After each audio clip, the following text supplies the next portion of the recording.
વિક્રમ ઠાકોરને બોલાવવામાં કેમ નહોતા આવ્યા ખબર છે મિત્રો? કેમ નહીં આવ્યા હોય? કે જણાય કે ઠાકોરો જો અંદર ઘૂસી જશે એટલે કપાઈ જશે. ખબર છે ને? ઠાકોરો જો ઘૂસી જાય મિત્રો એટલે પત્તું કપાઈ જાય. ત્યાં સ્ટાર આવી જાય વિક્રમ ઠાકોરને એટલે કોઈની તાકાત નહીં ચૂંટણીમાં લડવાની. વિક્રમ ઠાકોરને એમ કહે છે કોનો ઊભો રાખવાનો છે, એનાથી બીજો કોઈ નેતાએ ના બોલે, કોઈ ધારાસભ્ય ના બોલે, નરેન્દ્ર મોદી પણ ના બોલી શકે.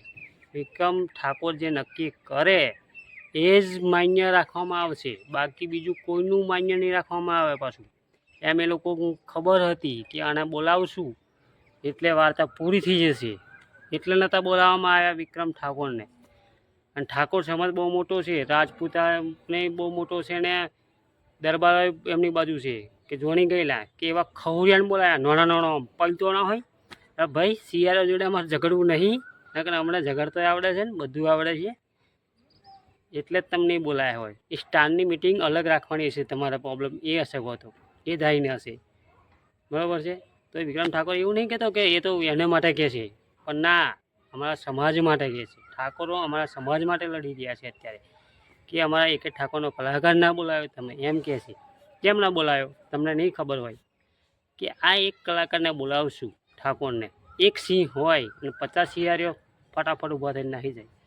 કે સિંહને બોલાવવાનું કારણ આ જ નહીં છે.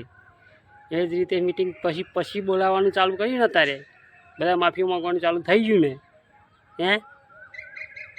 થઈ ગયું ને? જો મિટિંગો રાખવાનું કહે છે, મોદી પણ કહે છે કે હવે વિક્રમભાઈને કે આપણે કેમ રાખીએ, સ્પેશિયલ મિટિંગ રાખીએ. સ્પેશિયલ ભાઈ, અમારો સ્વભાવ એટલો બધો મોટો બેઠો છે, સ્પેશિયલ તો રાખવાની ત્યારે બોલાવી લેવાના હતા, તો અમે રાખશું. રાખી લીધી એક મિટિંગમાં, ધબાકો બોલાવી દીધો, મોરો મારી દીધું. જો કેટલા રાજપૂત, કેટલા દરબાર, કેટલા ઠાકોર અમારા ભેગા થઈ ગયેલા ઓમ કરીને જોયું ને એ રીતના. બધા એમ થાય છે બધા પ્રોગ્રામો. આ તો જેવો તો નહીં, ખબર છે ને? એ રાજપૂતના વંશનો જ છે. એવો કાચો મોહનતા ના કાચો પોચો કે વિક્રમ ઠાકોર કાચો પોચો છે અને આપણે એમને ના બોલાયા. બરાબર ને? તો બધા જો જાળવીની અંદર હવે ફોર્મ ભરવાના છીએ. એ નક્કી કર્યો છે કે શેરને તમે સંસેડ્યો છે. હોય એલો માણસ. 2007ની અંદર નરેન્દ્ર મોદીએ પણ કહેલું કે વિક્રમભાઈ તમારે ફોર્મ ભરવું છે. તો વિક્રમભાઈએ ના કહી દીધેલું કે મારે ફિલ્મની અંદર સારું કામ ચાલે છે, એની અંદર હું ટકી રહેવા માગું છું. એ રીતે કંઈ એમ ઠોકાઈ દીધેલું. એ 2014ની અંદર આ ભાઈ 2014ની અંદર ચણાના ઝાડ ઉપર ચડાવવાનું લોકો વાત કરતા. ચણાનું ઝાડ હોય ને ચડાવી ના વિક્રમભાઈ પાસે, શીરાનું શાક ના થાય ને વિક્રમભાઈની વાત ના થાય. એ રીતે હવે તો અમે ફોર્મ ભરવાના છીએ. તમે કોઈ ગમે એમ કરીને કાવતરા તમે કરો, ગમે એવું કરો, બાકી એમ ફોર્મ ભરવાના છીએ. બરાબર છે?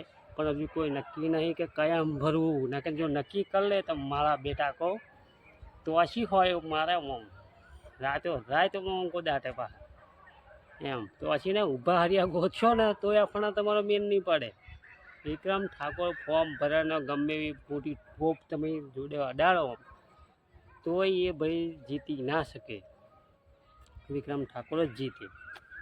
એટલે અમારા ફૂલ ગેરંટી છે ને, ફૂલ તાકાત રાખીએ છીએ, સાથે ઠોકીને કહીએ છીએ અમે ઠાકોરો બધા વિક્રમ ઠાકોર બાજુ જ છીએ. અમારા નાથીભાઈ છે એટલે જેમ તેમ માનવાનું નહીં. અમે વોટ એના આપવાના છીએ અને ફોર્મ ભરાવાના છીએ. એમ પાછા તમે એમ મૂસો એમને નહીં રાખતા. બોલાવવાનું કારણ એ નહીં તમારે એમ ને. હવે તો બોલાવો નહીં તો ચાલશે, બાકી એક કલાકાર કોને ભારે નહીં, 1 કરોડને ભારે અત્યારે પડી ગયો ને, એનું નામ કહેવાય ઠાકોર. ઝાલમસિંહ એમને કહેતો ઝાલમસિંહ ભાઈ મુત્રા થાય પિક્ચરમાં, ખબર છે ને? એવી રીતે આ બધું એમ થશે. હવે શાંતિ રાખો.